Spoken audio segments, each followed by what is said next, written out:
Good morning and welcome to 7 at 7 from the Economic Times podcasts, a daily financial news capsule to get you clued in for the day. It's Thursday, the 5th of September, and I am your host, Bhaskar Datta.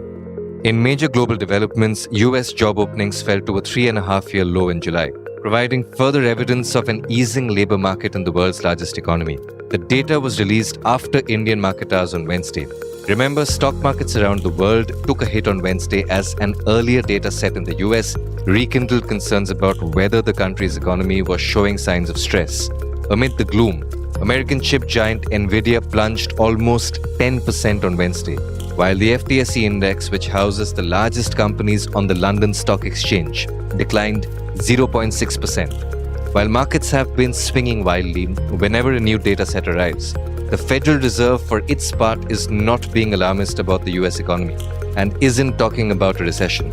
A survey from the US Central Bank described employment levels as generally flat to up slightly in recent weeks, Reuters reported.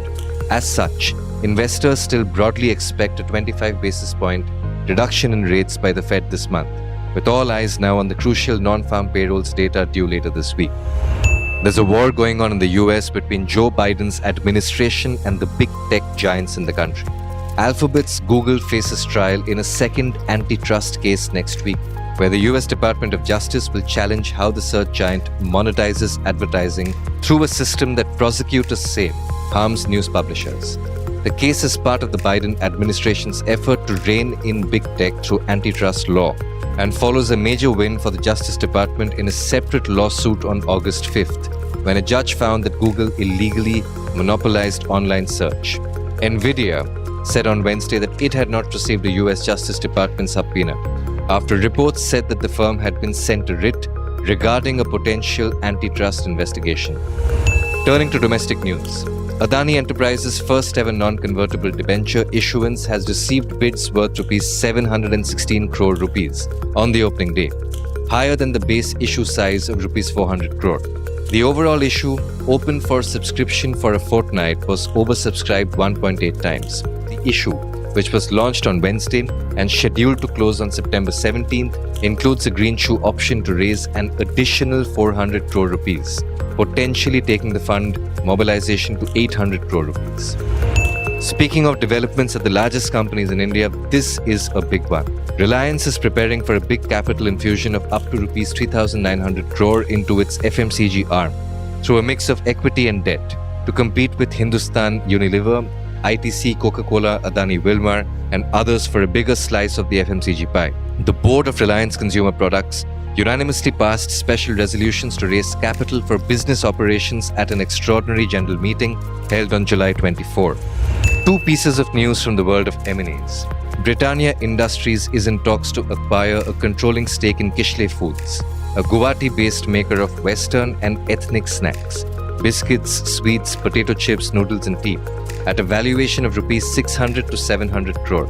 And SW Neo Energy, an oil and natural gas corporation, are the last two left in the fray to acquire Ayana Renewable Power, a green energy company controlled by the National Investment and Infrastructure Fund, said people directly aware of the matter.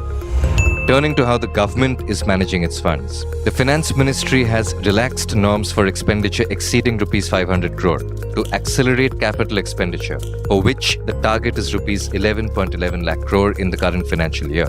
This will give a push to government spending, which suffered a slowdown for a couple of months due to general elections. Finance Minister Nirmala Sitharaman, in the budget, proposed to raise the capital expenditure target by 11.1% to a record ₹11.11 lakh crore in FY25.